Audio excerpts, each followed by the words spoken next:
नमस्कार दोस्तों, आज हम इस वीडियो में आप लोगों को 15 फरवरी के दिन हिंदी का जो पेपर होने वाला है उस हिंदी के पेपर के लिए हिंदी का ना एकदम 100% एग्जाम में टकराने वाला ऑब्जेक्टिव क्वेश्चन बताने वाले हैं। पूरे 100 को बताऊंगा, अच्छे से याद कर लोगे तो पूरा टिक लगा दोगे। एक बार वीडियो को देखो, याद कराना मेरा जिम्मेदारी है। ओके, तो चलिए हम लोग वीडियो स्टार्ट करते हैं। दोस्तों पहला क्वेश्चन एकदम 100% टकराएगा। ये क्वेश्चन है कि अज्ञेय का जन्म हुआ था। दोस्तों अज्ञेय का जन्म 4 अप्रैल 1911 ईस्वी में कुशीनगर में हुआ था और इनकी मृत्यु हुआ था 1987 ईस्वी में। अगर मृत्यु भी पूछे तो टिक लगा देना। अगला क्वेश्चन दोस्तों, दिनकर की किस कृति के लिए ज्ञानपीठ पुरस्कार मिला था?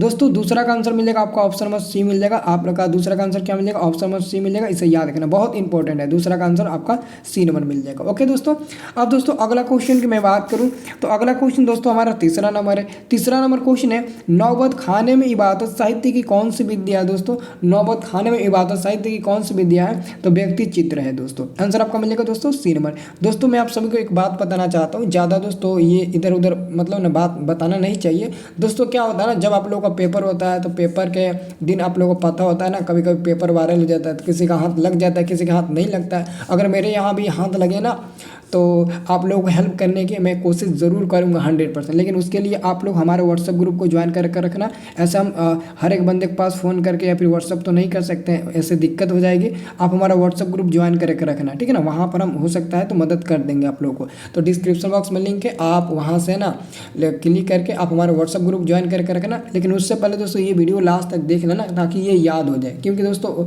कभी कभी उस पर भी हम लोग भरोसा नहीं करते हैं। लेकिन इतना तो ज़रूर है कि आएगा तो हेल्प आप लोगों को ज़रूर मिलेगा। अब देखिए अगला क्वेश्चन है, प्रेमधन अपना आदर्श किससे मानते थे? प्रेमधन अपना आदर्श किससे मानते थे? तो दोस्तों भरतेंदु हरिश्चंद्र जी हो जाएंगे। ऑप्शन नंबर आपका मिल जाएगा दोस्तों भरतेंदु हरिश्चंद्र, डी नंबर। और 5 नंबर क्वेश्चन है, भारत माँ के श्रेष्ठ मुख की तुलना कवि ने किससे की है? तो दोस्तों आपका 5 का आंसर मिल जाएगा छायायुक्त ऑप्शन नंबर छायायुक्त चंद्र को। आंसर आपका मिलेगा दोस्तों ये आपका डी नंबर वाला मिल जाएगा। इसे आप लोग को याद रखना है, ठीक है। अब दोस्तों अगला मैं क्वेश्चन की बात करूँ तो अगला क्वेश्चन आपका 6 नंबर है, मिट्टी की अबोध मूर्ति कौन है? मिट्टी की अबोध मूर्ति दोस्तों जनता है। ऑप्शन नंबर आपका बी नंबर मिल जाएगा, जनता है। इसे आप लोग को याद रखना है। अब दोस्तों अगला क्वेश्चन है, हिरोशिमा कविता का चित्रण करती है। तो हिरोशिमा कविता का चित्रण करती है आधुनिक सभ्यता की दुर्दशा मानवीय विविधता का। ऑप्शन नंबर दोस्तों मिल जाएगा डी नंबर वाला 7 का। इसे याद रखना। अब दोस्तों 8 नंबर आपका क्वेश्चन है, बिस्मिल्लाह खां के साथ किस मुस्लिम पर्व का नाम जुड़ा हुआ है? तो दोस्तों मुहर्रम हो जाएगा। आंसर आपका 8 का डी नंबर मिल जाएगा, मुहर्रम। इसे आप लोग को याद रखना है दोस्तों। अब देखिए दोस्तों 9 नंबर है। 9 नंबर क्वेश्चन है, महात्मा गांधी जी के अनुसार उदात्त और बढ़िया शिक्षा क्या है? तो अहिंसक प्रतिरोध। आंसर आपका मिल जाएगा दोस्तों सी नंबर, अहिंसक प्रतिरोध। इसे याद रखना है। और आपका 10 नंबर क्वेश्चन है, वाणी कब विश्व के समान हो जाती है? वाणी कब विश्व के समान हो जाती है? तो दोस्तों 10 का आंसर हो जाएगा राम नाम के बिना। जो व्यक्ति राम नाम का नाम नहीं लेता है वो वाणी विश्व के समान हो जाती है। तो आपका आंसर मिल जाएगा राम नाम के बिना वाणी विश्व के समान हो जाती है। अगला दोस्तों क्वेश्चन है, रसखान के रचनाकाल के समय किसका राज्यकाल था? दोस्तों तो 11 का आंसर आपका मिलेगा जहांगीर का। 11 का आंसर मिलेगा दोस्तों सी नंबर जहांगीर का। इसे याद रखना। अब दोस्तों अगला मैं क्वेश्चन की बात करूँ ना तो 12 नंबर क्वेश्चन है, कवि ने पर्जन्य किसे कहा है? कवि ने पर्जन्य किसे कहा है? तो बादल को, मेघ को, यानी कि बादल को पर्जन्य कहा है। आंसर दोस्तों आपका मिल जाएगा सी नंबर 12 का। अब दोस्तों अगला क्वेश्चन है, साहित्य की परंपरा का पूर्ण ज्ञान किस व्यवस्था में संभव है? किस व्यवस्था में दोस्तों संभव होता है? तो याद रखना समाजवादी व्यवस्था में एकदम संभव होता है। समाजवादी व्यवस्था में 100% संभव होता है। दोस्तों अगला क्वेश्चन हमारा 14 नंबर है कि पंडित बिरजू महाराज का जन्म कब हुआ था? दोस्तों पंडित बिरजू महाराज का जन्म 4 फरवरी 1938 ईस्वी में उत्तर प्रदेश की राजधानी लखनऊ में हुआ था। इसे याद रखना। अगला क्वेश्चन है, द मादामोजेल द अभिनय किसकी कृति है? तो पिकासो। आंसर क्या होगा दोस्तों आपका मिल जाएगा दोस्तों पिकासो। ऑप्शन नंबर आपका बी नंबर मिल जाएगा 15 का दोस्तों, ठीक है ना। अच्छे से याद करना सारा क्वेश्चन। अगला क्वेश्चन है दोस्तों आपका, अगला क्वेश्चन है 16 नंबर, लाल शतरूज का धार्मिक उपयोग कब से कब तक होता रहा? तो दोस्तों 16 का आंसर ना आपका मिल जाएगा डी नंबर मिल जाएगा 14वीं सदी से फ्रेंच क्रांति तक। आंसर आपका डी नंबर मिल जाएगा। अगला दोस्तों क्वेश्चन की मैं बात करूँ तो अगला क्वेश्चन आपका 17 नंबर, मछली होगा मछली लिख दिया है ना, मछली होगा। मछली कहानी किस वर्ग का चित्रण करती है? मछली। दोस्तों पछली नहीं है बल्कि मछली है, तो उसको मछली पढ़ लेना। आंसर आपका मिल जाएगा निम्न मध्य वर्गीय, निम्न मध्य वर्गीय परिवार, इनके आंसर आपका दोस्तों 17 का सी नंबर मिल जाएगा दोस्तों, ठीक है ना। अब दोस्तों अगला क्वेश्चन देखिए, अगला क्वेश्चन आपका है 18 नंबर, बहादुर लेखक घर से अचानक क्यों चला गया था? दोस्तों बहादुर लेखक घर से अचानक पता है क्यों चला गया था? क्योंकि स्वयं के प्रति और स्वयं के प्रति तथा उसके घर वालों में आए परिवर्तन के कारण ना बहादुर एक दिन लेखक का भी घर छोड़ दिया था दोस्तों। याद है ना, ये बहुत इंपॉर्टेंट क्वेश्चन है। और देखिए अगला क्वेश्चन है, समजात वृत्तियाँ किसे कहते हैं? समजात वृत्तियाँ किसे कहते हैं? तो याद रखना आप लोग, ऑप्शन नंबर आपका बी नंबर है, अनजान स्मृतियों को कहते हैं। आंसर आपका मिलेगा दोस्तों बी नंबर मिल जाएगा, इसे याद रखना। अब दोस्तों अगला हमारा क्वेश्चन है, नागरी लिपि के आरंभिक लेख हमें कहाँ से मिलते हैं? नागरी लिपि के आरंभिक लेख हमें कहाँ से मिलते हैं दोस्तों? तो मिलते हैं दक्षिण भारत यानी कि साउथ इंडियन। ऑप्शन नंबर दोस्तों आपका मिल जाएगा आपका सी नंबर, इसे याद रखना। अब दोस्तों अगला क्वेश्चन आपका 21 नंबर है कि वेतमा दान पत्र किस समय का है? वेतमा दान पत्र किस समय का है दोस्तों? 21 का आंसर मिलेगा आपको ऑप्शन नंबर 10-20 समय का है, 10-20 ईस्वी का है दोस्तों। अगला क्वेश्चन हमारा है दोस्तों 22 नंबर, ये क्वेश्चन है, पंडित बिरजू महाराज लखनऊ के किस पीढ़ी के कलाकार है? पंडित बिरजू महाराज लखनऊ घराने किस पीढ़ी के कलाकार है? तो दोस्तों 22 का आपका सही जवाब मिलेगा ऑप्शन नंबर बी, 7वीं पीढ़ी के वो कलाकार हैं। अगला दोस्तों 23 नंबर आपका क्वेश्चन है कि सीता के बेटे ने सीता को कितने रुपये माहवारी खर्च देने का निर्णय लिया था? दोस्तों 50 रुपया। आंसर मिल जाएगा आपका ए नंबर 50 रुपया। उत्तर भारत से नागरी लिपि के लेख कब से मिलने लगते हैं दोस्तों? तो आपका 24 का आंसर मिल जाएगा ऑप्शन नंबर 8वीं सदी ऑप्शन नंबर ए मिल जाएगा दोस्तों। अगला क्वेश्चन हमारा है दोस्तों 25 नंबर कि बहादुर को कितने रुपये की चोरी का इल्जाम लगा था? यानी बहादुर के ऊपर कितने रुपये की चोरी का इल्जाम लगा था? 11 रुपये चोरी का इल्जाम लगा था। और आपका अगला क्वेश्चन, बुढ़ापा में कौन सा पढ़ते हैं दोस्तों? दोस्तों बुढ़ापा में आपको पढ़ते बताना है, तो गलती मत करना क्योंकि आप लोगों ने कई बार इसको गलती करके रखा है। बुढ़ापा में पा आपका पढ़ते होगा, आपा नहीं होगा, आपा क्वेश्चन बैंक में गलत दिया है। अगला दोस्तों हमारा है, निम्न में कौन सा शुद्ध शब्द है? शुद्ध उच्छ्वास, ठीक है ना, उच्छ्वास। देखो ऑप्शन नंबर 2 जगह पर दोस्तों एकदम सेम टू सेम दिया है, दोनों जगह पर आपका सेम टू सेम दिया है ना। यहाँ पर देखिए, यहाँ पर भी सेम है और यहाँ पर भी सेम है दोस्तों। उच्छ्वास ही सही होना चाहिए। एक बार इस शब्द को देखना है, यहाँ पर गलती लिखा है दोस्तों। अब क्या करें दोस्तों, यहाँ पर गलती लिख दिया है क्योंकि दोनों में आपका सेम दिया है, कहीं ना हमको लगता है मिस प्रिंट हुआ है, ठीक है ना। तो ये ऑलरेडी दोस्तों शब्द शुद्धि है, इसमें आप लोगों को चिंता करने की बात नहीं है, ठीक है ना। आप लोग एक बार देखना, हमको लगता है कहीं दोस्तों ना हलंद छूटा हुआ है, इसलिए यहाँ पर लगता है हमको ऊ होगा, कहीं ऊ होना चाहिए, इसलिए आपका आंसर कहीं बी नंबर बन सकता है, बी नंबर आपका आंसर बन सकता है। एक बार देख लेना सर्च करके, ओके। बट आप लोग ये चिंता मत करना कि ये किताब का क्वेश्चन है, इसमें डरने की बात नहीं है। अब दोस्तों अगला क्वेश्चन है, निम्नलिखित शब्द में कौन सा शब्द शुद्ध है? आपको शुद्ध शब्द यहाँ पर भी बताना है कि यहाँ पर आपका कौन सा शुद्ध है। तो ऑप्शन नंबर ए हो जाएगा चर्मोत्कर्ष, ऑप्शन नंबर ए मिल जाएगा। और दोस्तों अगला क्वेश्चन आप देखिएगा ना, निम्नलिखित वाक्यों में कौन सा वाक्य शुद्ध है? यहाँ पर शुद्ध वाक्य आपको देखना है। अब शुद्ध वाक्य आपको देखना है तो ऑप्शन नंबर आपका सी नंबर रहेगा, फूलों की एक माला ला दीजिए। ये प्यारी सी बात हुई ना, बहुत अच्छी बात है कि फूलों की एक माला ला दीजिए, कितनी प्यारी बात बोली गई है, इसलिए हमारा ये सही हो जाएगा। अब दोस्तों अगला क्वेश्चन हमारा है दोस्तों 30 नंबर, अक्ल पर पत्थर पड़ना मुहावरे का सही अर्थ क्या होता है? दोस्तों 30 का आंसर होगा बुद्धि भ्रष्ट होना, बुद्धि का उपयोग करना, नहीं अक्ल पर पत्थर पड़ना बुद्धि भ्रष्ट होना होगा ना, जी बुद्धि भ्रष्ट होना। ऑप्शन नंबर आपका दोस्तों मिल जाएगा डी नंबर, बुद्धि भ्रष्ट हो जाना। अगला क्वेश्चन है, वर्ण के कितने प्रकार होते हैं दोस्तों? वर्ण के कितने प्रकार होते हैं? वर्ण के कितने प्रकार? दो, स्वर्ण वर्ण व्यंजन वर्ण, दो ही ना होते हैं ना, वर्ण के दो ही ना प्रकार होते हैं। आंसर मिल जाएगा आपका ये नंबर। अगला क्वेश्चन है, स्वर्ण वर्णों की संख्या कितनी होती है? दोस्तों स्वर्ण वर्णों की संख्या कितनी होती है? 10 होती है फिर 11 होती है? स्वर्ण वर्णों की संख्या कितनी होती है? आप गिन कर बताइए तो 10 ही होता है ना। स्वर्ण वर्णों की संख्या कितनी होती है दोस्तों? 10 होती है ना। चलिए दोस्तों अगला क्वेश्चन मैं बात करूँ ना, अगला क्वेश्चन हमारा व्यंजन वर्ण कितने होते हैं? दोस्तों व्यंजन वर्ण कितने होते हैं? तो व्यंजन वर्ण 33 होते हैं ना, 33 कितने होते हैं? 33 यानी कि 33 दिया ना, 33 यानी कि 33, 33 का आंसर 33 ही होगा। अगला क्वेश्चन है, क का उच्चारण स्थान क्या है? तो कंठ हो जाएगा, यानी कि डी नंबर। क का भी कंठ होगा, ग का भी, घ का भी और ख का भी आपका कंठ ही होगा। आंसर आप लोग को याद है ना, क्या होगा दोस्तों? कंठ हो जाएगा। सब लोग को याद है ना, कंठ हो जाएगा, ओके। अब दोस्तों अगला क्वेश्चन देखिए, स वर्ण का यानी कि तालाब स वर्ण का उच्चारण स्थान क्या है, तो आपका तालु हो जाएगा। ऑप्शन नंबर आपका ए नंबर मिल जाएगा दोस्तों, तालु हो जाएगा, इसे याद रखना। ओके, अब दोस्तों अगला क्वेश्चन देखिए, छ और तालाब स का उच्चारण स्थान क्या है। तो जब स का तालु है तो आपका छ का भी दोस्तों तालु ही होगा, फिक्स है कि छ का भी आपका तालु ही होगा। और अगला क्वेश्चन है म का उच्चारण स्थान। दोस्तों म का उच्चारण म यानी कि हम म को बोलते हैं ना मुंह से, सब कुछ मुंह से ही बोलने से होता है। मुंह से बोलते हैं तो म यानी कि नाक से हम लोग बोल रहे हैं, यानी कि नासिक हो जाएगा। नाक से बोलने की कोशिश कर रहे हैं तो नासिक हो जाएगा। बहुत इजी प्रश्न है, अब आराम से कर लेंगे। अब दोस्तों अगला क्वेश्चन आपका 38 नंबर है, न का उच्चारण स्थान। अगर न बोलिए ना, न यानी कि नासिक से, न यानी कि नासिक से ही बोल रहे हैं, यानी कि ये भी हमारा नासिक होगा। अगला क्वेश्चन ऊ यानी कि ऊ आप बोलिएगा ऊ तो ओष्ठ से आता है, ऊ यानी कि ओष्ठ, यानी कि ऑप्शन नंबर आपका बी नंबर मिल जाएगा। कितना इजी प्रश्न है, यही तो सब एग्जाम में आता है। अगला क्वेश्चन है, हिंदी में कुल वर्णों की संख्या कितनी होती है। दोस्तों हिंदी में 44 होता है ना, 44 होता है। हिंदी में कुल वर्णों की संख्या 44 होता है। कितना होता है दोस्तों, 44 होता है ना हिंदी में कुल वर्णों की संख्या। एक मिनट दोस्तों, हिंदी में कुल वर्णों की संख्या कितना होता है, 44 होता है ना। तो व्यंजन वर्ण 33 होते हैं और स्वर्ण वर्ण कितने होते हैं, स्वर्ण वर्ण कितने होते हैं दोस्तों, स्वर्ण वर्ण आपका 33 और आपका 7 और 3 10, यानी कि आपका स्वर्ण वर्ण 11 होते हैं ना। तो मैंने वहाँ पर 10 बताया था ना, तो बाबू पता है ना, मैंने आपको 10 बताया था ना, 10 ही होगा, क्योंकि उसमें से ना री ना एक री होता है ना, क्या होता है दोस्तों, एक आपका री होता है, ये वाला री, इसको हम लोग हटा देते हैं, वो अर्ध स्वर हो जाता है, उसको हटा देते हैं, उसको नहीं छोड़कर ना आपका 10 ही माना जाता है मूलभूत। यानी कि हमारा हिंदी में ना मुख्य रूप से ना हम लोग दिए हैं 10 को ही स्वर, ठीक है ना।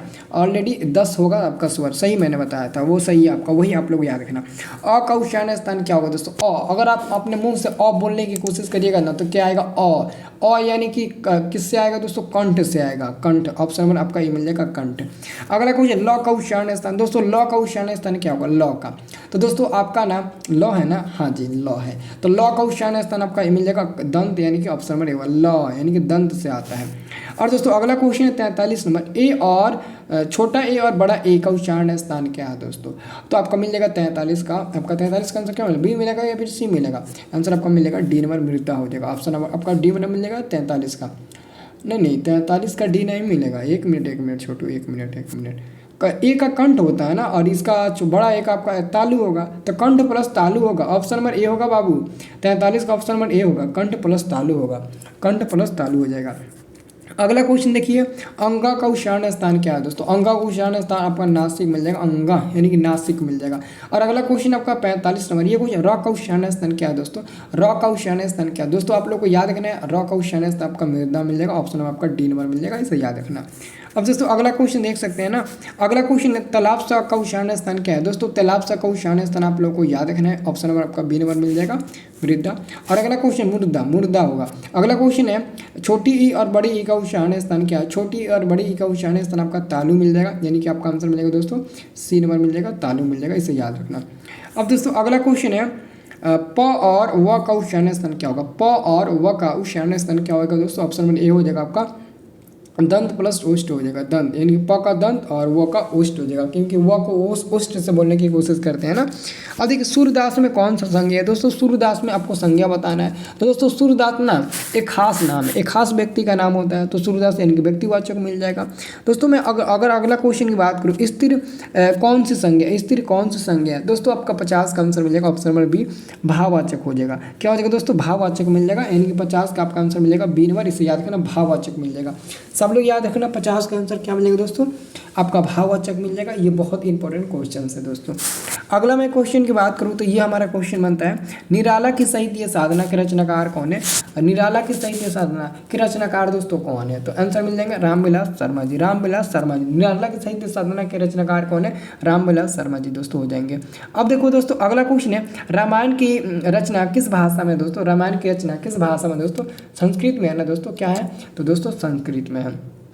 अगला क्वेश्चन है अमरकांत लिखित कहानी का नाम है। दोस्तों अमरकांत लिखित कहानी का दोस्तों नाम क्या होता है? ठेस। अमरकांत द्वारा लिखित कहानी का नाम क्या है दोस्तों? नहीं, ठेस नहीं है, अरे यार ठेस नहीं है, आपका क्या हो जाएगा दोस्तों? बहादुर हो जाएगा। बहादुर पाठ के ही लेखक है ना अमरकांत जी, अमरकांत जी।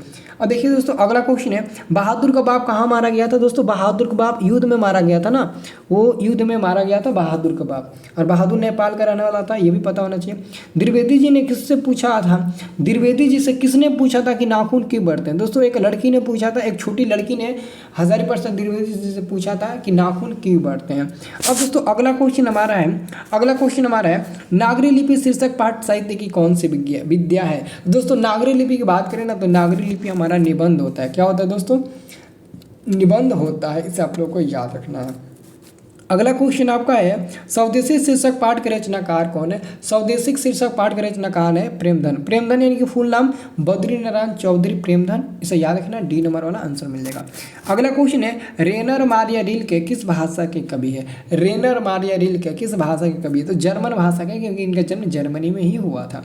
अगला क्वेश्चन हमारा है जित जित में निखत पाठ साहित्य की कौन सी विद्या है? तो साक्षात्कार है, आंसर आपका मिल जाएगा, ऑप्शन नंबर सी मिल जाएगा। इस पाठ के लेखक है पंडित बिरजू महाराज, जिनका जन्म कहाँ पर हुआ था? उत्तर प्रदेश की राजधानी लखनऊ में 4 फरवरी 1938 ईस्वी में हुआ था।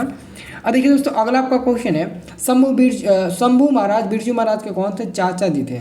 शंभू महाराज बिरजू महाराज के चाचा जी थे। तो 60 का आंसर क्या मिलेगा दोस्तों? ऑप्शन नंबर सी मिल जाएगा, चाचा जी थे। अब देखिए अगला क्वेश्चन की मैं बात करूँ, अगला क्वेश्चन लौट कर आऊँगा फिर पाठ की विद्या है। लौट कर आऊँगा फिर पाठ के लेखक है कौन है जी? जीवनानंद दास जी हैं। जीवनानंद दास जी है लौट कर आऊँगा फिर पाठ के लेखक। और ये दोस्तों क्या है? तो कविता है, ये हमारा दोस्तों क्या कविता है, दोस्तों याद रखना कविता है। अब दोस्तों अगला क्वेश्चन है विशेषण के भेद होते हैं। दोस्तों विशेषण के कितने भेद होते हैं? दोस्तों याद रखना विशेषण के 4 भेद होते हैं और सर्वनाम के 6 गो होता है। अगला क्वेश्चन है कुंवर नारायण रचित पाठ है। कुंवर नारायण के द्वारा रचित पाठ का नाम है एक वृक्ष की हत्या। एक वृक्ष की हत्या पाठ के लेखक है कुंवर नारायण जी। अगला क्वेश्चन है आपका कि या लकुटी अरु कमरिया पर राज तिहु पूर की ताजी डारो, ये पंक्ति के रचनाकार कौन है दोस्तों? तो आपका 64 का आंसर मिलेगा सेवर रस खान जी हैं। रस खान जी हो जाएंगे, ऑप्शन नंबर आपका मिलेगा सेवर। यही रस खान है जो मुस्लिम होते हुए भी भगवान श्री कृष्ण के बहुत बड़ा भक्त है, याद रखना। अगला क्वेश्चन है बुद्धिज्म और कम्युनिज्म के लेखक कौन है दोस्तों? तो 65 का सही जवाब मिलेगा दोस्तों, ऑप्शन नंबर आपका मिलेगा सी नंबर मिलेगा, बाबा साहब भीमराव अम्बेडकर जी हो जाएंगे। बाबा साहब भीमराव अम्बेडकर जी जिनका जन्म 14 अप्रैल 1891 ईस्वी में महू मध्य प्रदेश में हुआ था। अगला क्वेश्चन संख्यावाचक विशेषण कौन होगा? जिसमें दोस्तों आपका संख्या का बोध हो, जैसे दोस्तों ये काला में संख्या नहीं है, अधिक में संख्या नहीं है, थोड़ा में भी नहीं है, लेकिन 4 का मतलब दोस्तों 4 होता है, 4 ई वाला 4, तो इसमें दोस्तों संख्या का बोध हो रहा है, मतलब कि हमारा संख्यावाचक विशेषण होगा। अगला क्वेश्चन है नानकाना साहब का संबंध है दोस्तों। तो नानकाना साहब का संबंध होता है गुरु नानक, क्योंकि गुरु नानक जी का तलवंडी में है ना जन्म हुआ था, लाहौर तलवंडी में जन्म हुआ था ना, और जिस स्थान पर जन्म हुआ था उस स्थान का नाम पड़ा है आपका नानकाना साहब। ओके, अब देखिए अगला क्वेश्चन आपका है नाखून हमारी क्या है? तो मानवता के अवेश है या फिर पशुता के? तो आपका आंसर क्या मिलेगा दोस्तों? 68 का आपका मिल जाएगा दोस्तों, पशुता मतलब कि पासवी वृत्ति का प्रतीक होता है, यानी कि पशुता है, आपका आंसर मिलेगा सी नंबर। अगला क्वेश्चन ध्यान से देखिए, अगला क्वेश्चन है आरंभिक हिंदी का साहित्य मिलने लग जाते हैं। तो 69 का आपका सही दोस्तों आंसर मिलेगा, ऑप्शन नंबर बी, 8वीं सदी से 9वीं सदी, आंसर आपका मिलेगा दोस्तों बी नंबर मिलेगा। इसे आप लोग को याद रखना है हर हालत में। अब देखिए अगला क्वेश्चन है अमरकांत का जन्म। दोस्तों अमरकांत जी का जन्म 1935 में हुआ था। कब हुआ था? 1935 में कब हुआ था? 1925 ईस्वी में अमरकांत जी का जन्म हुआ था। अगला क्वेश्चन भाववाचक संज्ञा उदाहरण बता देना है दोस्तों। मोहन एक खास नाम है तो व्यक्तिवाचक हो जाएगा। सेना समूहवाचक हो जाएगा। पत्थर, तो पत्थर की मैं बात करूँ तो पत्थर नहीं होगा। अब बचपन, दोस्तों बचपन भाववाचक होगा, क्योंकि बचपना आपको दिखाई देता है, नहीं देता है ना, तो समझ लो बचपन हमारा क्या हो जाएगा? तो भाववाचक हो जाएगा। अगला क्वेश्चन आपका है किशोर से मार खाने के बाद बहादुर क्या हुआ? तो किशोर से ना मार खाने के बाद बहादुर चुपचाप कोने में खड़ा हो जाता है, चुपचाप कोने में खड़ा हो जाता है। किशोर कौन था? लेखक का सबसे बड़ा लड़का था, लेखक का वही एक ही लड़का था, वही प्यारा लाडला लड़का था। अगला क्वेश्चन है रूसी जाति की अस्मिता को सुदृढ़ करने वाली साहित्यकार है। तो 73 का आंसर मिलेगा दोस्तों, ऑप्शन नंबर ए मिल जाएगा, लियो टॉलस्टॉय जी। कौन है दोस्तों? लियो टॉलस्टॉय। अगला क्वेश्चन है आपका 74 74 नंबर क्वेश्चन है, कथक नृत्य के पर्याय माने जाते हैं दोस्तों, ये है पंडित बिरजू महाराज। पंडित बिरजू महाराज जी हो जाएंगे दोस्तों, ऑप्शन नंबर ए मिल जाएगा, पंडित बिरजू महाराज जी हो जाएंगे। ओके, याद रखना। अब दोस्तों अगला क्वेश्चन है भाववाचक संज्ञा। इसमें दोस्तों भाववाचक संज्ञा क्या है दोस्तों, दूध और अच्छा। तो दूध हमारा भाववाचक नहीं, एक मिनट देखिए कैसा है, सुंदर, देखिए भलाई, इसमें हमको डाउट लग रहा है क्योंकि अच्छा तो होगा, और कैसा है अच्छा है, तो अच्छा ये तो हमारा भाववाचक नहीं होगा, ठीक है ना, क्योंकि ये हमारा संज्ञा ही नहीं होगा। अच्छा ये हमारा विशेषण में चला जाएगा, एडजेक्टिव। और दूध दोस्तों क्या हो जाता है, ये हमारा भाववाचक संज्ञा, ये दूध हमारा द्रव्यवाचक होगा, क्योंकि दूध को हम लोग नाप तोल सकते हैं, इसलिए वो हमारा द्रव्यवाचक चल जाएगा। अब भलाई और सुंदरता में दोस्तों, तो क्या सुंदरता बचपना हो सकता है, सुंदरता हो सकता है ना, सुंदरता हमारा भाववाचक हो सकता है ना, एक बार देख लेना बाबू, लेकिन बी और डी नहीं होगा, ठीक है ना। अगर किसी को डाउट लगे तो एक बार ज़रूर देख लेना और कमेंट करके सबको मतलब ना सतर्क कराना। ओके, लेकिन सुंदरता ही होगा, क्योंकि सुंदरता में ना, सुंदरता दिखता, अरे यार एक मिनट, सॉरी बच्चों, सॉरी। यहाँ पर कोई देखो, जब मैं फंस जाता हूँ ना तो आप लोग भी तो फंस जाओगे। क्वेश्चन कह रहा है कि कौन भाववाचक उदाहरण नहीं है दोस्तों। ऑलरेडी भलाई, सुंदरता और अच्छा ये सब भाववाचक है, लेकिन दूध हमारा भाववाचक नहीं होता, ये द्रव्यवाचक होता है। तो मतलब आंसर आपका बी नंबर होगा। देखो कितना कन्फ्यूज कर दिया था मैंने, बढ़िया से क्वेश्चन को ही नहीं देखा था, और यही गलती आप लोग भी एग्जाम में करते हो ना, तो क्वेश्चन गलती हो जाता है। खैर आप लोग सुधार लेना। ओके, आपका आंसर होगा दोस्तों बी नंबर होगा। अगला दोस्तों क्वेश्चन है, जीत में लिखा दो पाठ केंद्र में है, तो कौन है दोस्तों, बिरजू महाराज जी हो जाएंगे ना, बिरजू महाराज जी, केवल और केवल बिरजू महाराज जी ही होंगे। अगला क्वेश्चन है, अज्ञा ने सूत्रपात किया दोस्तों, तो प्रयोगवाद का आंसर आपका मिलेगा दोस्तों, सी नंबर मिलेगा, प्रयोगवाद का।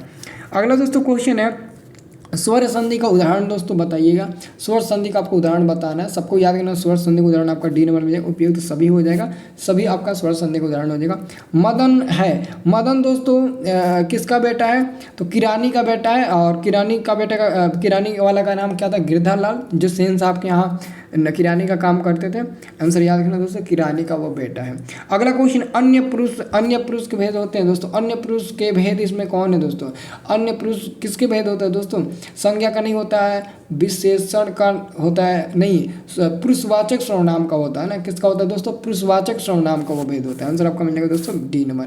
अगला क्वेश्चन, पंडित बिरजू महाराज को डंडा बांधा किसने बांधा था, गंडा किसने बांधा था, पंडित बिरजू महाराज को गंडा किसने बांधा था दोस्तों, तो याद रखना पिताजी ने बांधा था, पिताजी ने ही बांधा था। आंसर आपका मिल जाएगा ए नंबर मिल जाएगा।